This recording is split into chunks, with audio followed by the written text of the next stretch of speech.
Hey, what's up, everyone out there? Thanks so much for listening to another episode of the Addicted Fishing Podcast. Today, we're going to talk a little hardware. We're going to talk some spinners. We're going to talk some spoons. But before we get that kicked off, we want to say shout out to Nick Wax. They are our sponsor of this podcast. Amazing waterproofing liquid that you can put in your washer. You can basically treat your Gore-Tex and restore it and make it all nice and shiny and new again. So shout out to Nick Wax. Thanks for sponsoring the podcast. Make sure you guys check them out. Go over there and show some love. Lots of hardware we're going to talk about. Lots. We got a lot sitting on this table right now. We do. We got a little bit. I brought my the important ones. My little Heidi box over here. We already know we can ask the question because there may be some people listening that don't know. But Jordan, what's your favorite hardware to fish? Spinner. A spinner. Mm-hmm. Josh? I like spinners over spoons for sure. They're more versatile. Yes. Yet the same take. Yeah. Same reason you fish hardware. And I feel like I just catch more fish on spinners than I do on spoons. But maybe it's because of what I Jordan just said. They're more versatile. and I don't fish Prime spoons as example. much. Like what of course Marlin already knew we were going to talk about this, but the one fish we just got on a recent trip that we just went on just came out of the most peculiar hard fish, unfishable spot with most things. Even if you couldn't quite fish, there's a tree laying across the river, fast rapid, tiny little foamy back eddy. I mean, you could have thrown a fixed float or a bead or anything through there a million times and probably not got that fish to go. And chucked a spinner upriver 40 yards, reeling as fast as I could through this little eddy, and just got hammered by one of the biggest fish of the trip. And just the way it came out of there, I mean, I couldn't think. We tried fishing everything else first and never even got a bobber down. We were pretty confident we weren't fishing it very well. Just the angle you were at and the spinner worked really good. But the fact that you could just grab a piece of hardware, it could have been any spinner. It didn't have to be a special one in that case, and just zing it up into this little nook and cranny and pull out a trophy steelhead. It goes to show, I mean, you couldn't do that anywhere in the world. Doesn't matter what species you're fishing for. It's honestly, it's debatable. Like, we talk about bobber fishing and how effective it is all the time, but like, if somebody was to take one rod and one thing to the river, you take a spinner and a rod, and you will more than likely catch some fish. Yep. Catch Chinook, catch coho, catch steelhead. I've always wanted to versatile. do a thing where I went around the world and saw how many And that's different fish I could catch on a blue spinner. Just a spinner. be a really cool challenge. Uh-huh. The blue spinner challenge. How many different rivers can you catch a steelhead this winter on with the blue spinner? And then take it nationwide and then go worldwide. Yep. Be down fishing for peacock bass with the blue spinner. And I imagine you would catch some peacock bass. Anything. On You could catch in the ocean and freshwater anywhere. Yeah. But I guess we can kind of get a little more in depth on what kind of stuff we like to use here. So we see a lot of spoons. Actually, we can just jump to that. But spoons, another really versatile piece of hardware. I know a lot of us fish spoons not only because they work good, because it's fun. Yeah, so that's the first thing I would say to a guy. If you're looking to get into spoon fishing, it's not that technique that you take out there and you're going to catch 20 fish. It's the spay casting of hardware. It's like spay fishing for sure. Yep.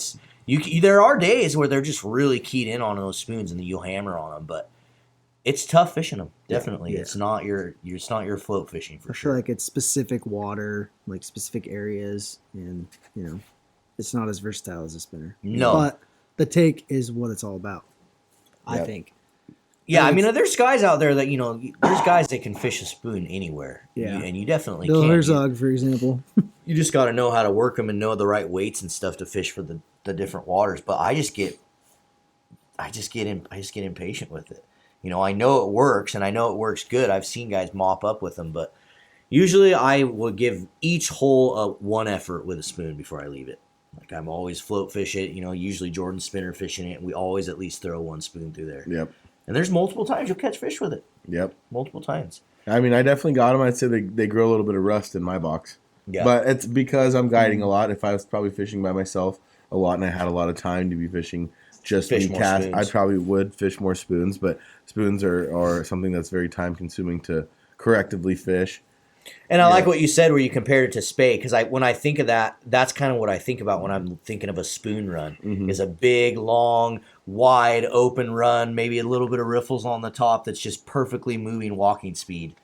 Yeah. That you're going to swing through. And I have seen Marlin pull out some cool spoon fishing spots where, deep 15-foot hole, a really hard current coming in from the top end of it, and just holding that spoon and letting it get deeper and deeper and deeper and deeper, and then just get hammered once you finally get into the fish. Yep. That's not something you can do with a spinner. No. And it's not something you do with a fly or really any kind of, maybe a plug, but it's still not going to fish the same. No. So. And you can twitch them too. We saw that in Alaska when Cameron was that's twitching the insane. spoon. I think if the fish are really, really fresh and really aggressive, they'll run it down and eat it. That's the hardest fish to not pull too soon on that. Oh, I know. Because you watch them. Yeah. You watch them do it. Yeah. Spoonfish in general, I think, are just hard to not pull too soon.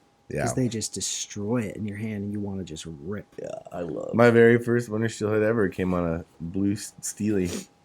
Same with Lonnie. Lonnie's first ever was on a freaking green steely. It was blue, and I scratched a bunch of the paint off of it, so it was all scratched up on the butt end of it, and swung it through, and man. I think more steelhead in the more first steelhead in the Northwest have come on blue steely spoons or bud spinners. Yep. Like Bud everyone spinners, freaking hard to smashed beat. on bud spinners. Steelhead back by in the day. bud. Those are killer. No one even uses them much. Nobody anymore. does. I don't even know where you'd find them. Well, they're not Sportsman's used to carry them, yeah. Well, I think everybody's big question now that we go over. I mean, the weight. There's a lot of different weights and sizes to these spoons and spinners, and really, what it's going to determine, how it's going to determine whether or not you're fishing that weight or not. It's just the volume of water. Pretty simple. You're fishing super shallow, fast water. You probably don't want something incredibly heavy. You want something lighter. So more like a what was the size of the spoon? 2/5. Like a 2/5 spoon. Probably nothing over a 2/3. You definitely wouldn't want to go all the way up to like a 1/3 ounce spoon or something. Same with the spinners. If you're going to fish any kind of fast moving water, I like to go with the number 5, something that's a little more body, has a lot more, surface area to get caught on the water current, so it travels over those rocks. But there's also times where you'd want to go to a smaller one. But a lot of times a big spinner isn't heavy, whereas a big spoon is very heavy. So pretty simple to go back and forth through which one you're going to choose there. If it's fast water, you want something lighter. Yeah, I think Gibbs makes some really heavy big spoons that I've used that in the right scenarios they work really, really well for sure. So they definitely have their place. But I think if you're going out and you're like looking for something to buy, just stick with 2/5. Yeah. 2/5 seems to fish in most water scenarios. Yeah. For sure. And so same with the spinners, you all the way from 2 to 5 or 2 to 6. Really, I've seen winter steelhead get caught on a number 6 spinner. That's massive. Plenty. Yeah. So I usually stick in that 3, 4, 5 range. funny but story. I had a client a couple of years ago. It was a great season. Caught a couple fish in the morning. He got his second fish of his limit and bonked it. And we go to take a picture, and it jumps out, and he tags it, and he goes to take a picture, and he drops it. And it wasn't even alive. He drops it, and it goes right in off the bank, and it's like 6-8 feet deep. Water's ripping. Thing's gone. Just like that. And we're like, okay, because we tagged it and everything and bled it before we took the picture. And so it's gone. I'm like, crap. Well, there goes that one. And so we go and fish downriver a little bit further. It was unfortunate. We still had more room on the tag. And get down to the next hole down below us, and I look in this eddy, and there's this dead steelhead. And I'm like, oh, we found it, dude. It washed over here. And I go grab it, and it's this about 10 pounds heavier, probably about a 12, 15-pound big old winter hatchery steelhead with a number 6 spinner so far down its throat it bled out and died. So he picked up the fish, and he got the fish for his card, and our day continued. Wow. But just to show you, that's number 6, and I've seen him caught, but just the way, engulfed in the right situation and the right fish.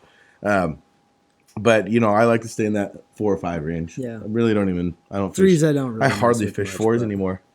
I Really? really, yeah. You just fish 5s a lot. I really do. Unless I'll find 2 though. Sometimes, in higher water situations and fast water, if you're on the bank, especially if you fish a 5 when it's fast and boiling water, you're not going to get down like if you fish a 4. Way too much lift. Yeah, there's too much surface area on that spinner, and the same with the spoon. You're gonna, that lighter spoon is just gonna get, or that heavier spoon might even be getting kicked up by the current too much.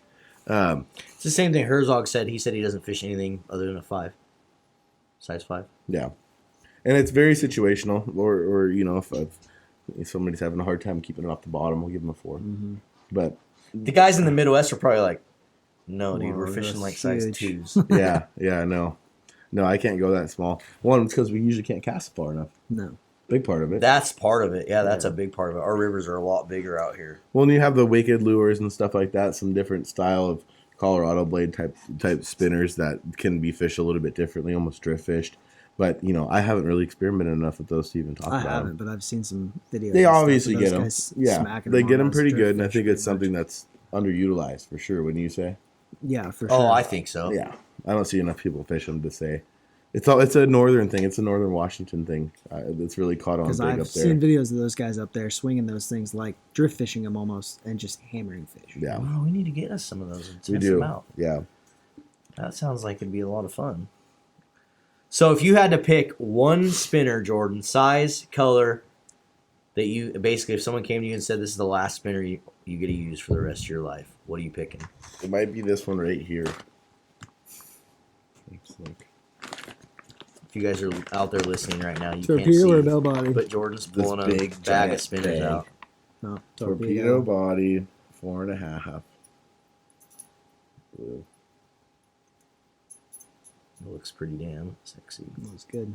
Or any color that matters. So basically a size 4.5 blue and silver spinner. I shouldn't say that preseason because I'll never get another one for a couple months. But yeah, I'd say a size 5 or 4.5. Yeah, I would like a torpedo body, but it's not incredibly necessary. You could fish a little bit heavier bell body styles and stuff like that. They obviously work really, really well. The bell body obviously sometimes too gives some that resonating noise. Mhm. And I don't think, I think a torpedo body kind of does that, but there's times where I'm fishing next to people when we fished in the desert a little while back. I kept fishing my bullet body and wasn't getting them. And I think a lot of it was that resonating sound. It was annoying those fish. Real finicky upriver fish, you know what I mean? There had to be something else other than just a flashing blade to get them pissed off. And I think it was that sound. But I like blue. Keep it simple, blue, green. There's so many different combinations of colors, but you either go with the gold blade or you go with the silver blade. And the body style, I would just fish. What about a copper blade? I said blue blade, huh? No, No, you you said said silver and silver gold. and What gold. about copper? Oh, You ever using gold. copper? No, I like gold, Mr. Powers.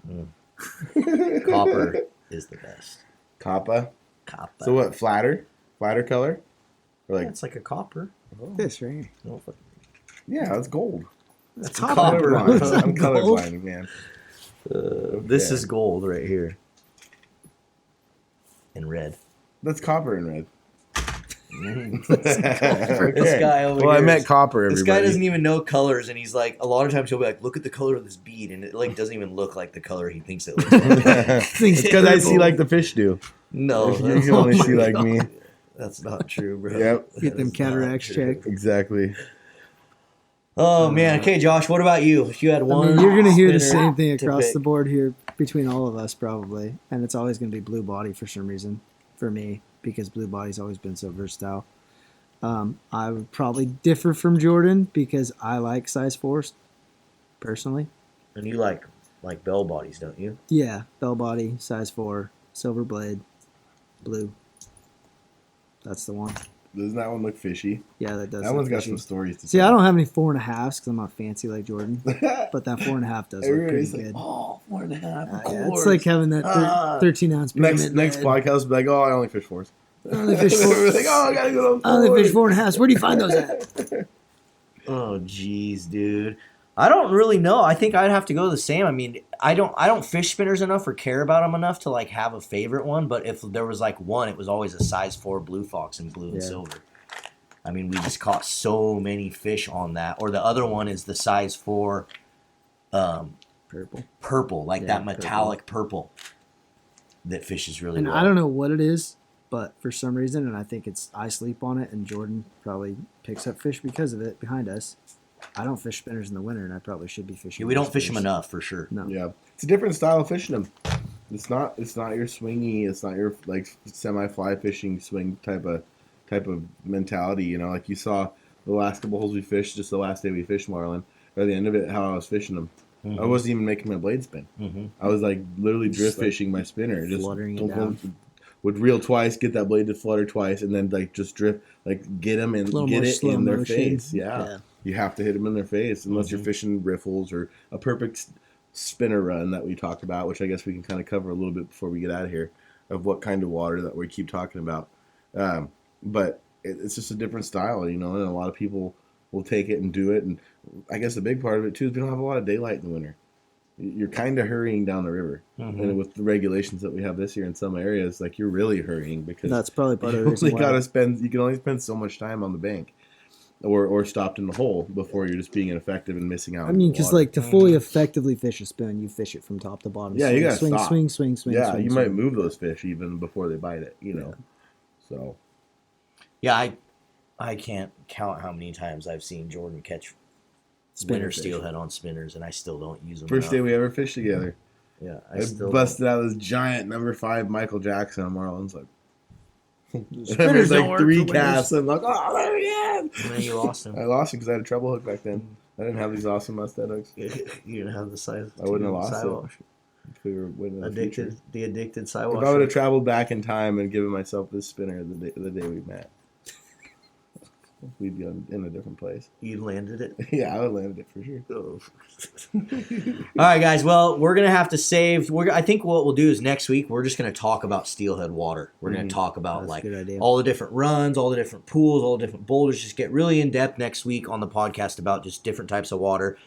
But hopefully you guys enjoyed this one. We talked about spinners, spoons. We're gonna keep just trying to get more in depth on steelhead. And then after that, we'll move to another fish. We'll start just getting in depth on another fish. I hope you guys are liking this new format. Do not forget, if you are liking it, please leave us a review on iTunes, Spotify, Google Play, all those random platforms. We appreciate all you guys listening. We'll see you on the river. See you guys.